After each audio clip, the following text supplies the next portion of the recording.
아무튼 이 공간은 요번에 새롭게 해가지고 되게 깨끗하게 잘 되어 있고 법적 기준에 맞춰가지고 최신식으로 잘 지어놨습니다. 개복하면은 전통적인 방법이다. 오랫동안 해왔다. 빠르게 할 수 있다. 그런데 이제 단점은 환자는 상처가 크다. 회복할 때 좀 어려울 수 있다. 복강경으로 하면은 훨씬 더 빠르고 흉터가 적고 회복이 빠르고, 그 와중에 단일공으로 하면은 복강경보다 통증이라든지 회복 시간이 빠르니까 할 수만 있으면은 단일공 복강경을 하는 게 압도적으로 좋습니다. 네, 안녕하세요. 저는 호산여성병원 산부인과 나연식입니다. 오늘은 저희 호산여성병원 본관 3층에 새롭게 수술센터를 만들었는데요. 그거에 대한 소개를 좀 해드리고요. 그 다음에 또 복강경 수술에 대해서 궁금증에 대해서 좀 얘기를 해볼까 해요. 저를 따라오시죠. 자, 보시면은 수술방 이렇게 하고요. 오늘 용문차 들어가는 거니까 이렇게 들어갑니다. 들어오시죠. 처음에 들어오셨을 때 외부 신발을 원내 슬리퍼로 갈아 신게 되고요. 그 다음에 기본 모자랑 마스크 이렇게 이제 하고요. 이제 의사들은 덧가운 같은 거는 여기다가 이렇게 넣어놓고요. 제 가운 걸려 있죠. 여기는 이제 회복실 혹은 이제 준비실 들어오시면은 지금은 다 끝나서 블라인드를 갖다가 열어뒀는데요. 환자분들 오시면은 이렇게 각 개별로 블라인드를 해가지고 옷장 갈아입고 개인 수납함 넣으시고 준비하고 대기하고 있다가 이제 수술 준비가 되면은 계속 이동하게 되어 있어요. 그래서 여기는 뭐 3개에서 4개 정도 이렇게 운영되어 있고요. 그래서 주인 따라오시면은 Y자로 딱 되어 있는데요. 이쪽이 1수술실 그리고 2시술실 이렇게 되어 있어서요. 주로 복강경 수술은 여기 1수술실에서 하게 되고요. 이제 간단한 소파술이라든지 원추절 제술 같은 시술 같은 경우는 이제 왼쪽 수술방에서 양방으로 진행하게 됩니다. 그 다음에 여기는 처치실이어 가지고요. 우리 수술 준비하고 재료하고 소독하는 그런 창고 비품 이렇게 되어 있고요. 지금 보이는 이거는 우리가 알다시피 그 의학 드라마 보면은 이제 손 씻는 거 있잖아요.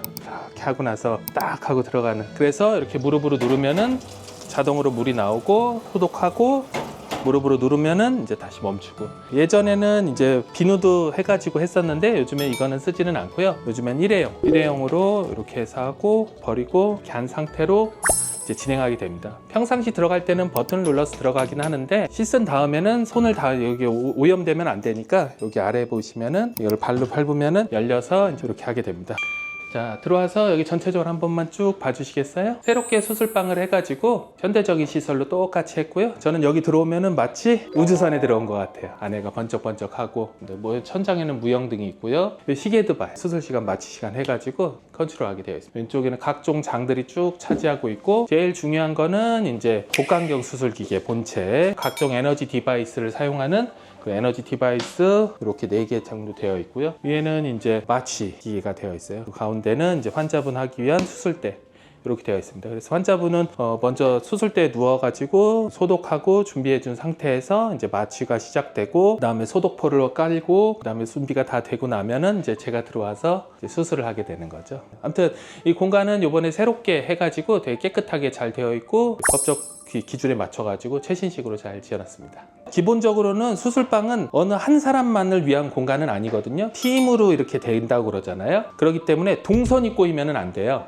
그래서 마취과에서는 기본적으로 전신 마취라든지 한다고 했을 때 환자분의 얼굴이라든지 기관삭관에서 여기다 하기 때문에 아무래도 환자분의 상반신에 위치할 수밖에 없는 거고, 이제 병원마다 조금은 다르긴 한데 기본적인 세팅은 이제 산부인과 기준으로 했을 때는 위에 있고 마취과 선생님은 항상 위쪽에 앉아 계실 수밖에 없습니다. 그래서 여기는 이제 수술할 때는 칸막이로 환자분 긴장을 풀기 위해서 이렇게 칸막이로 되어 있긴 한데요. 그 마취과 선생님의 공간은 이 위쪽 위에, 저희는 이쪽 아래에서 동시에 이제 처치를 하게 되는 거고요. 자, 이렇게 있으면 환자분은 머리가 이쪽이고 대개는 이제 팔을 대자로 벌리게 되어 있고요. 수술을 하게 되면은 외래 진찰 때랑 똑같이 다리를 벌리고 계셔야 되거든요. 그래서 이렇게 쇄석이라고 그러거든요. 리소토미 포지션을 위해서 다리를 이마지만 쫙 벌리고 이렇게 이제 하게 되죠. 여기 지금 매달려 있는 게 있죠. 이게 이제 에어커프라고 그래가지고요. 이제 환자가 다리를 이렇게 걸리고 한참 동안 같은 자세를 취하고 있잖아요. 우리가 밤에 잘 때도 똑같은 자세를 하는 것 같지만은 이렇게 뒤척이고 움직이잖아요. 마취가 자는 거랑 비슷하긴 한데 자는 거랑은 조금 다른 게 자기가 움직일 수가 없어요. 그렇기 때문에 여기 누워 있으면은 잠깐은 상관없는데 한 4시간 넘게 이렇게 같은 자세로 하게 되면은 혈전이 생길 수가 있어요. 좁은 공간에 이렇게 계속 같이 있으면은 이 다리 같은 데 혈전이 생겨가지고 그게 이제 막을 수 있는데, 그런 거 이제 수술 시간이 길어진 거를 대비해가지고 예방하기 위해서 전기로 이렇게 마사지를 계속 해주는 거예요. 복강경 수술은요, 뱃속 안에 카메라를 넣는다는 거거든요. 이게 카메라, 여기 이제 연결되어 있는 핸들부가 있는데요. 여기에 이제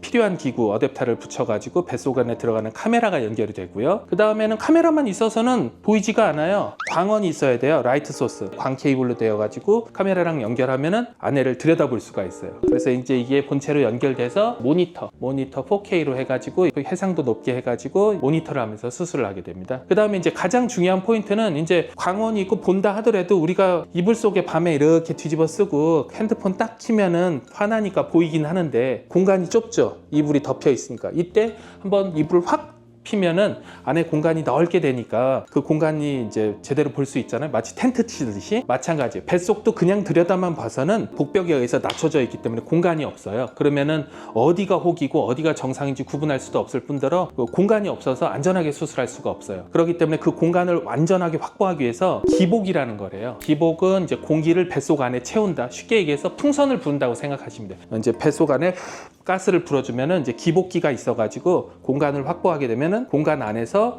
혹과 혹이 아닌 것, 정상과 비정상을 구분하면서 수술하게 되는데, 이게 이제 기복기예요. 에어로 안전한 공간을 확보하고 안전한 시야를 확보한 다음에 손이라는 매니플레이터가 필요해요. 카메라 하나, 양손 2개, 손 2개가 들어가가지고 영상을 실시간으로 보면서 수술을 하게 됩니다. 우리가 이제 이렇게 보고 얘기할 때는 사실은 다 3차원이죠. 우리가 다 3차원의 거리감이 있고 귀로 듣고 눈으로 보면서 입 만지면 촉감이 있고 이렇게 하는데, 복강경 수술은 2차원 화면을 보면서 수술을 해요. 또 손은 또 3차원을 잡고 만지면서 하기 때문에 3차원과 2차원을 잘 코디네이션을 해야지 좋은 수술 결과를 얻을 수가 있습니다. 뭐 환자분들도 그 부분에 대해서는 걱정하시겠지만은, 수술하는 시술자가 내가 이 수술을 할 수 있는 능력이 있는지 없는지는 누구보다 그 수술하시는 선생님이 제일 잘 알고 있습니다. 그래서 본인이 할 수 있다 하면은 아무리 크고 어렵다 하더라도 복강경으로 할 수 있는 거고요. 현실적으로 유착이 심하다든지 아니면 혹 자체가 크다, 여기서 보통 크다는 건 10cm를 좀 넘으면 크다고 그러거든요. 10cm 넘는 혹들은 열의 9 이상은 개복하자 이렇게 이제 되는 거고, 10cm가 좀 넘다 하더라도 위치가 좋거나 혹의 크기가 적당하게 이쁘게 커 있으면 그때는 뭐 15cm, 18cm 이렇게 되더라도 충분히 복강경, 그 중에서 이제 우리 병원에서는 단일공 복강경만 하고 있습니다. 단일공 복강경으로 좋은 결과를 얻고 있어요.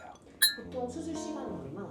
그거는 케이스마다 다른데, 난소는 이제 1시간 정도 전후, 자궁에 임신하면은 빠르면은 20분도 안 돼서 끝나고요. 이제 보통은 1시간 정도 전후, 그 다음에 자궁을 수술할 때는 2시간 정도라고 생각하시면 되는데, 혹이 작으면은 1시간에도 끝나고, 그 다음에 이제 혹이 크거나 개수가 여러 개일 때는 뭐 심하면은 3시간 반에서 4시간까지도 되기는 하죠. 수술이 길어지면은 환자분들도 힘들고, 수술 자체가 잘 끝났다 하더라도 출혈량도 많고 전신 마취를 했을 때 회복할 때도 좀 힘들 수도 있고, 이러기 때문에 애초에 의사들이 좀 조급한 게 아니라 수술을 빨리빨리 하려고 하는 이유가, 그런 마취 시간이 줄어들었을 때 환자분의 회복이 훨씬 빠르거든요. 그래서 그렇게 하는 거고요. 복강경이 다른 것보다 장점 혹은 이제 선택하는 이유가? 개복하면은 전통적인 방법이다, 오랫동안 해왔다, 빠르게 할 수 있다, 의사는 편하다. 그런데 이제 단점은 환자는 상처가 크다. 뭐 상처야 그래도 팬티 라인 아래로 되니까 그 당시엔 크다고 하더라도 나중 지나면 뭐 상관은 없기는 하는데, 회복할 때 좀 어려울 수 있다. 허리 똑바로 펴고 걷는 게 조금 힘들 수 있다. 복강경으로 하면은 훨씬 더 빠르고 흉터가 적고 회복이 빠르고, 그 와중에 단일공으로 하면은 복강경보다 통증이라든지 회복 시간이 빠르니까 할 수만 있으면은 단일공 복강경을 하는 게 압도적으로 좋습니다. 우리 아시죠? 대학병원에 가면은 환자들이 많이 기다리잖아요. 그럼 대학병원에서 잘하는 선생님을 2명으로 나눠서 할 수 있는 것도 아니고, 공간이 갑자기 사람이 많다고 팍팍팍 늘어날 수가 없단 말이에요. 내용이 뭐가 됐든 암 수술이든 당 저거든 한 공간에서 소화해야 될 환자들이 있잖아요. 그러면 빨리 해야 되니까 아무래도 혹이 크고 그러면은 단순히 수술을 못해서 복강경을 못해서 개복한다기보다는 효율적으로 관리하기 위해서 아무래도 개복하자는 말을 할 수밖에 없는 게 현실적이에요. 그러다 보니까 이제 우리 병원에서는 1명, 2명 정도의 사람에 대해서 온전히 집중을 하니까 이제 좋은 결과를 얻을 수가 있죠. 그리고 대기 시간이 상대적으로 적고 환자분들을 위해서 원하는 날짜에 조금 최대한 맞춰드리려고 하니까 이제 우리 병원 같은 2차급으로